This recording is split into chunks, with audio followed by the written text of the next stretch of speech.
Before anything else, I need to make one very important announcement. Pins are back. Linked in description. They're shipping in time for Christmas.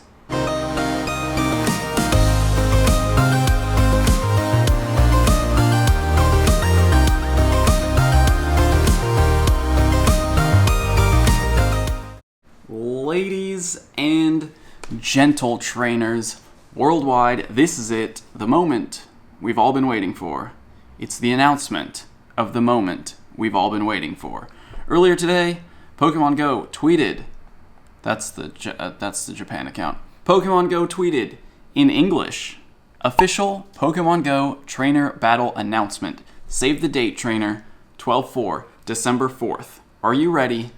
Hashtag Go Battle.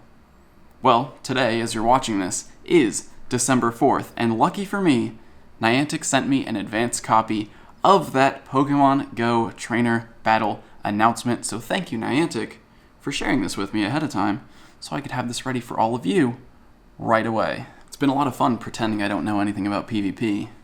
Trainers, from encountering and catching your first Pokemon to assembling a powerful team to take on a legendary Pokemon in raid battles, you have certainly built incredible skills as a trainer over the last 2 years. 2 years we've been waiting for this. It's happening. Are you ready for the next big challenge? Show off your skills against others with trainer battles coming soon to Pokemon GO. I'm just going to read through this whole thing. We're going to go over the announcement, and then after that, I'm going to give my thoughts and feedback on all of this. So here we go. Beginning this month, trainer battles will allow you to challenge a friend or another trainer at any time. Challenge a trainer using a battle code, assemble a team of 3 Pokemon, and see who comes out on top. When trainer battles are completed, both participants will receive great rewards, including a chance at rare evolution items. Welcome back, Sinnoh. In order to ensure an even playing field, trainers must compete in the same trainer battle league, which we already learned about, which determines the CP limit for the participating Pokemon. Strength alone will not ensure victory. Whether you're battling with a Caterpie or a Mewtwo, the cleverer and more strategic trainer will have an advantage. Battles are fast-paced and real-time, so don't expect to wait your turn. Your selected team of Pokemon will be able to execute both their fast and charge attack moves. In preparation for battle, you'll even be able to use Stardust and Candy to unlock a bonus charged attack for your Pokemon. Timing is important. If you use your head and keep an eye on your opponent's moves, you may be able to deploy a Protect Shield to save your Pokemon from critical damage. But you only have a limited number of these shields before your Pokemon will be left defenseless. While trainers will usually have to be nearby in order to initiate a trainer battle, Ultra Friends and Best Friends can challenge each other from any distance. So, near or far, you can battle with your closest friends. Looking to learn the ropes or sharpen your budding battle skills, team leaders Spark, Candela, and Blanche are eager to test your bravery. You can earn rewards once per day when training with a team leader, including Stardust to help power up your Pokemon. Work toward earning an Ace Trainer medal. Reversal's happy about that. It's up to you to get your Pokemon into shape. The only way you'll become a trainer battle master is to get out there and go. Signed, the Pokemon GO team. Alright, let's get into my thoughts now. We're going to go over this whole thing. I have some screenshots here that were also sent to me by Niantic, so we're going to do as much analysis of this as we can. I'm going to give you my thoughts, my feedback, because I think there's something here. It might seem a little shallow on the surface, but there's definitely something here. So going back to the beginning of the announcement, beginning this month, trainer battles will allow you to challenge a friend or another trainer at any time using a battle code. Along with your nearby Pokemon and nearby raids, there's now a battle tab. You can pull up a battle code and challenge someone that way, so you don't have to be friends to battle someone. That's good news. You can just jump into a battle with anyone when you lock eyes out on the street. You can also battle against the team leaders. They'll be NPCs. You can do NPC battles against the team leaders, and you can earn rewards from that once per day. So kind of training, I guess, against the team leaders. It doesn't say there's a limit on how many times you can actually battle them. It just says you can earn rewards once per day. So there is kind of something to do now when you're sitting at home. You don't have a Pokestop, there's no Pokemon to catch. You can do some practice battles against your team leaders in Pokemon GO. Continuing down, assemble a team of 3 Pokemon.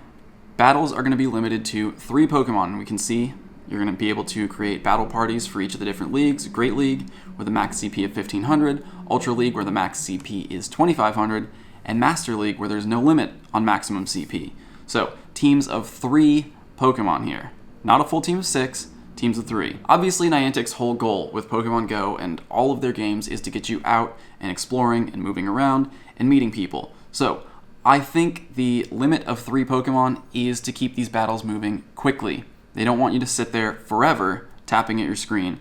Again, we also know that it's not turn-based because they want it to move quickly. This is the reason we don't battle wild Pokemon in Pokemon Go. They want you to move quickly. So battles should be fairly quick and fast-paced in Pokemon Go PvP. When trainer battles are completed, both participants will receive great rewards, including a chance at rare evolution items. We have a screenshot of the Sinnoh Stone, so this is one way that you're going to be able to earn the Sinnoh Stone is by battling with other people. And both players will receive rewards even if you lose. I'm not sure if there's a limit on that. It does say there's a limit of earning rewards once per day when battling team leaders, but nothing specific about battling other players. So you may be able to battle and farm rewards, although there's probably going to be a cap on that. In order to ensure an even playing field, trainers must compete in the same battle league, which determines the CP limit for the participating Pokemon. Strength alone will not ensure victory. The cleverer and more strategic trainer will have an advantage. So there are leagues in Pokemon Go PvP, and I think that's a great thing because it's going to add an extra layer of strategy. From what we're seeing here, this isn't a major battle system overhaul. It's pretty similar to what we have now in raids and in battles. If you look at the battlefield, you can see it's one-on-one with the Pokemon. You're no longer dodging around in a circle. Instead of dodging, you actually have an item called a Protect Shield. So if we take a look at this screenshot here, Lucario versus Infernape, you can see that there's an incoming attack. There's a timer up at the top. That's a 3-second timer, apparently giving you 3 seconds to decide whether or not to use a Protect Shield. In the next screenshot, Infernape is using the Protect Shield. Unfortunately, we don't see any change in damage, so we don't know how much damage this Pokemon is dealing. I guess really from a screenshot, we wouldn't be able to tell anything anyway. But it looks like you have 3 seconds to react to an incoming attack. Infernape has 2 Protect Shields here. Not sure how many you're going to start a battle with. Not sure if it's a limited number per Pokemon, per battle. But choosing when to use your Protect Shield is going to be a big part of the strategy in PvP battles. Now, this is the biggest change, I think, to the battle system. The addition of an extra charge move. You can use Stardust and Candy to unlock an additional charge move for your Pokemon. No word yet on what the costs are going to be like for that. Hopefully it's not too prohibitive, but having an additional charge move is where the real strategy is going to come in. In our current system of battling gym defenders and battling raids, you typically want to have a Pokemon who has 2 moves of the same type. And in PvP, that would just be a little too predictable. If you come up against a Machamp, you're probably going to know it's Counter Dynamic Punch. If you come up against a Gengar, it's either Lick, Shadow Ball, or Shadow Claw, Shadow Ball. Now, with PvP, there is an additional charge move being added to the game. So that gives you a little bit of strategy. You can use that second move to surprise your opponent. If they switch in one of your counters, then you could potentially have a second charge move that is super effective against your counter, which is going to surprise them. Now, right now, I don't know if Pokemon's move pools are going to be reworked, if Pokemon are getting new potential moves. I would hope that maybe move pools get expanded a little bit, because with 2 potential charge moves, and most Pokemon having 3 charge moves as options in their move pool, it might be still pretty easy to predict what a Pokemon's 2 charge moves are, if you're only having to choose 2 out of 3. If move pools do get expanded to include 5, maybe even 6 moves, there would be a lot more to choose from, giving you a lot more strategy, a lot more variety, and more opportunity to surprise your opponents with your move choices. It's also not entirely clear how charge moves are going to work, if they're going to be reworked at all, because if we look at the screenshots, you can see it looks like the moves are sort of charging up at the same rate. If we look at Sludge Bomb and Focus Blast, Sludge Bomb is actually a 2-bar charge move in our current system. Focus Blast, 1 bar. But they look like they're both ready. Maybe the Gengar has charged up both of them. Fire Blast and Hydro Pump, both 1-bar moves, both seem to be charging at the same rate in this screenshot. But Flamethrower and Solar Beam. Solar Beam is a 1-bar charge move. Flamethrower is a 2-bar charge move. So as far as we understand it right now, Flamethrower should charge faster. So maybe Flamethrower was just used and reset, and Solar Beam hasn't been used yet. Either way, I don't know if charge moves are actually going to be reworked, if damage is going to change for moves. Again, there's a lot that could be changed with Pokemon's movesets, with the actual stats on moves, damage, animation time, speed, things like that. So we might go into this new system entirely blind, so to speak. From the screenshots, though, you can see that tapping to attack fills up both of your charge moves. Obviously, then you can choose which one to use. In certain situations, one's going to be better than the other.